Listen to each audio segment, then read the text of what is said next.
Okay, it's 7:30 if you're watching this live. What time is it if you're watching this on delay? I don't know. Check your phone.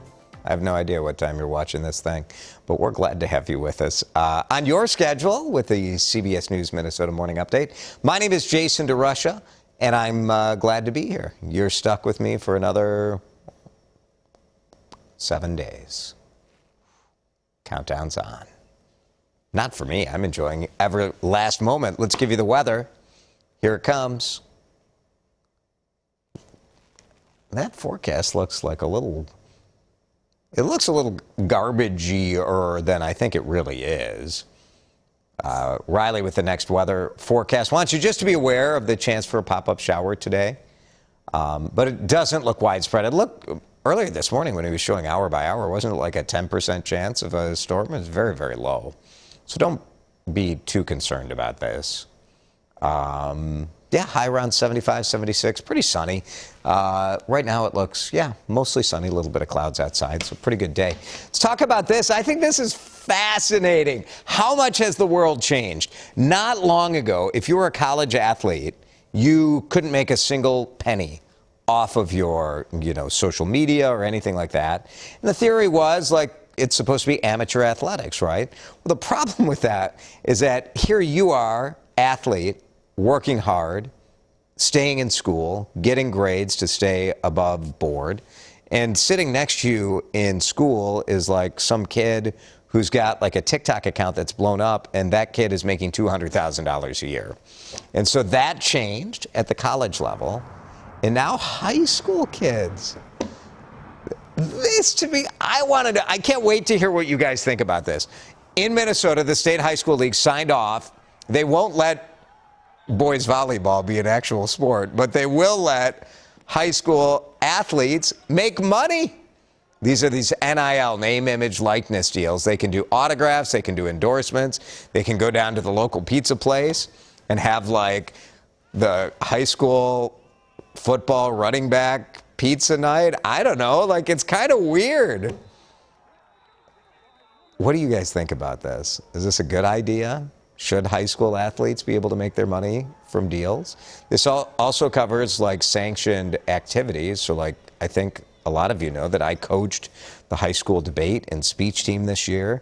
So really excited to have my 16-year-old out there, for all the public forum debate groupies out there. Seth is ready to cash in with Instagram posts. So if you want to reach the nerd debate community, that's Seth DeRusha, who you're going to want to hit up there for those name, image, likeness deals. So I don't know. Part of me feels like you've got kids in high school who maybe aren't competing in athletics, who are making money.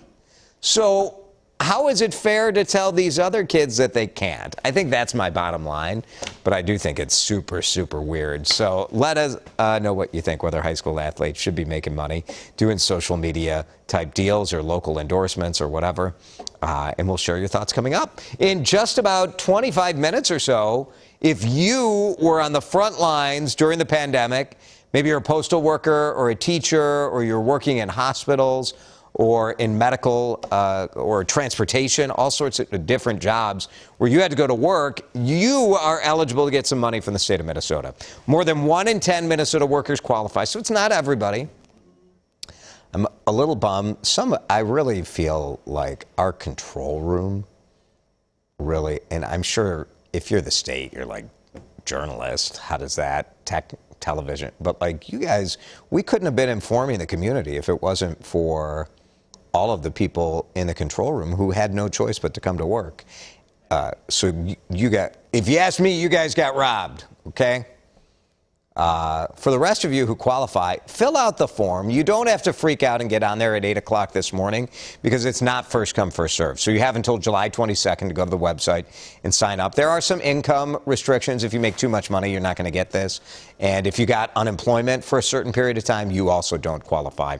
But for everybody else who, it's sort of outrageous that it's taken this long because the legislature couldn't figure it out, kind of who qualified and how much money, but at least it's happening, and you guys deserve it. So make sure you do apply for it.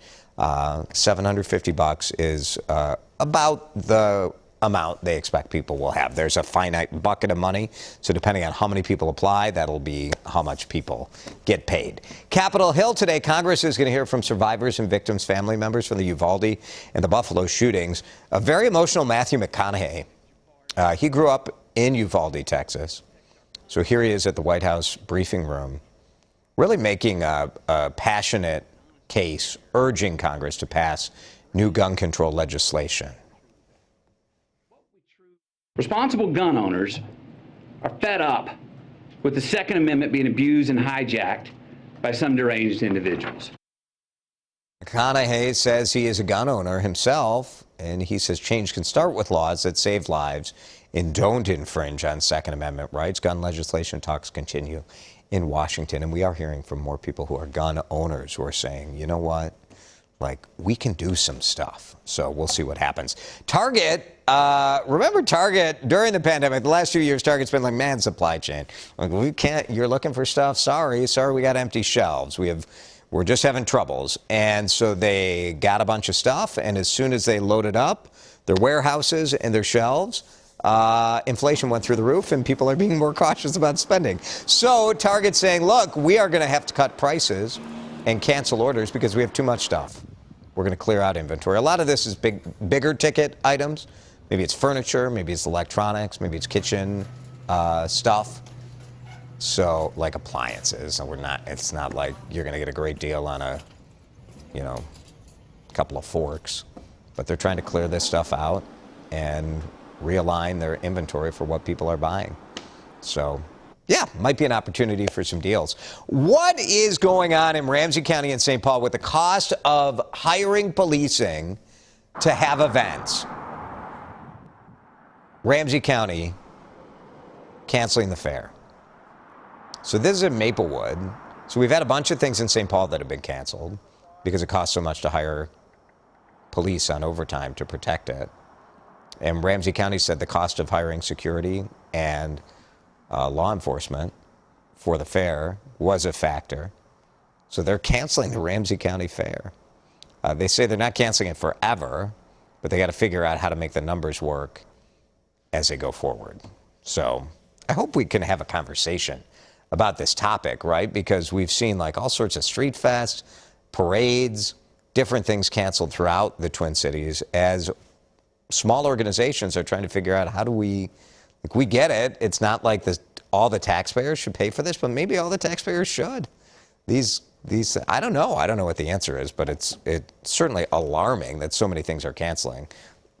If they're being honest about the reason why they're canceling, maybe there's something we can figure out. Throughout COVID, maybe you've been someone kind of watching the charts and graphs, like, oh, cases up, cases down, cases up, reflecting the data in Minnesota. So a Robbinsdale woman who was sort of stressed out by all of this, understandably, a lot of us were, she knits to relieve stress, and so she knitted a chart as a blanket. It's actually beautiful. Like, she's super talented, right? The detail there is really cool. But the different colors represent the number of cases. Yeah.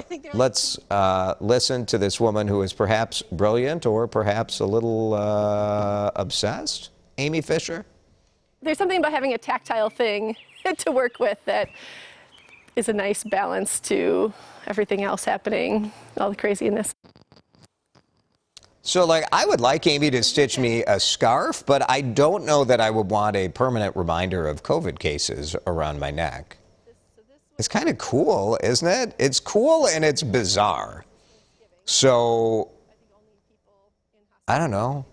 Good for her, I guess. She did, I'm told, so I am told that she started tracking monkeypox also in a similar knitting thing, but not too many cases. So that was sort of like a half-finished hat.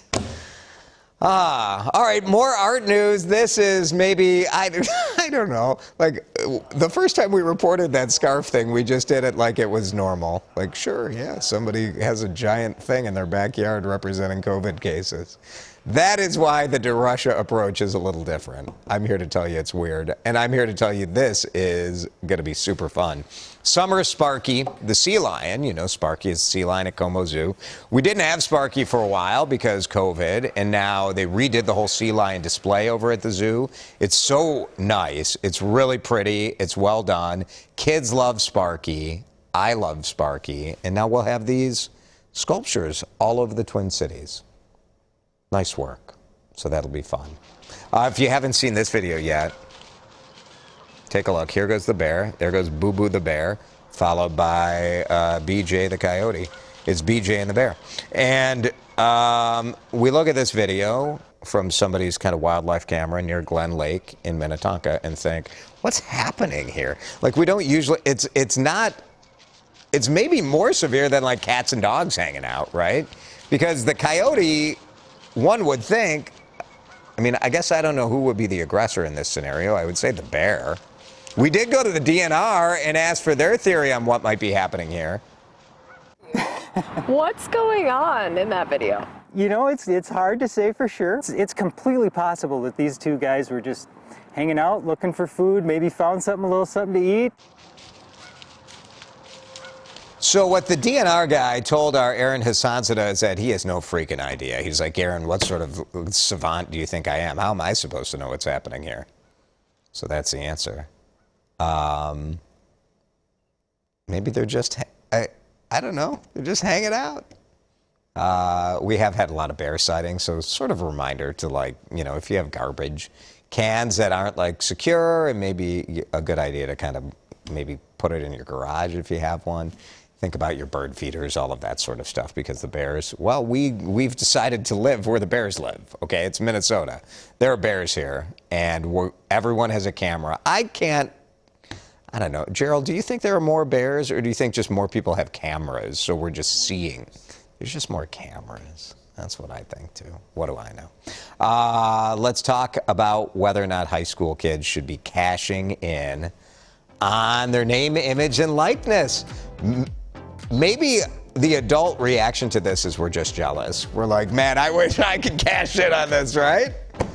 Gerald, good. Gerald's a good, we should show you what Gerald looks like. Gerald, I don't know why he's behind the camera. This guy should be, you should be cashing in. That's why I'm getting out of TV. Just let's go. Be making TikTok videos. Here's the news. All right, Becca says, if other kids are making money with TikTok or YouTube videos, then let the athletes do it too, for crying out loud. Everything's so expensive, kids are gonna need that for gas money. Yeah, best I could do in high school was babysitting money. I was making $3.35 an hour in high school running like the scoreboard for Park District basketball leagues. That was my high school job. So yeah, that wouldn't buy a lot of gas. Here's Suzanne. If high school student athletes' parents should be able to make money too, who paid for all those athletic training camps, uniform, and other stuff. Yeah, let the parent, well, parents can make money, Suzanne. Go for it. Yeah. Mary says, I think we should be mindful the teens are not exploited. That's a good point, Mary. You do have to be cautious about this, right? That's a parental role. But yeah, Mary says, I think they should be able to earn money from their talents, and not only athletes, right? Yeah, why should they lose their amateur status? I think that's right. And I think we're getting to a point where we look at all, especially college athletics, and it's such a moneymaker. Like the cost, giving free tuition is nice, but it's not exactly equitable compensation what a lot of those athletes are bringing. Simon, I don't think high school athletes should be paid, but maybe athletic companies could help them out with fees or equipment. Yeah, you think about a sponsorship like that. I have a kid who plays soccer and track shoes, they're not super expensive, but they're like $90 or $100 for a good pair of running or track shoes. So that's not nothing, you know? All right. Simon, thank you. Here's Leanne. How much does Seth charge for an autograph? I mean, Leanne, I am willing to broker this deal for Seth. 10%. I'd take 10%. Sorry, kid. All right, Seth's going to be mortified. If somebody sends this, be like, this is what, yeah, get him on Cameo. Do it. All right, wait, camera 2, here's Gerald before we show, there. I know, we can't even put a light on you. It's fine. 10 times better looking than me, I'll tell you that much. Here's this graphic. This looks real nice too. Thanks for watching. We'll see you tomorrow.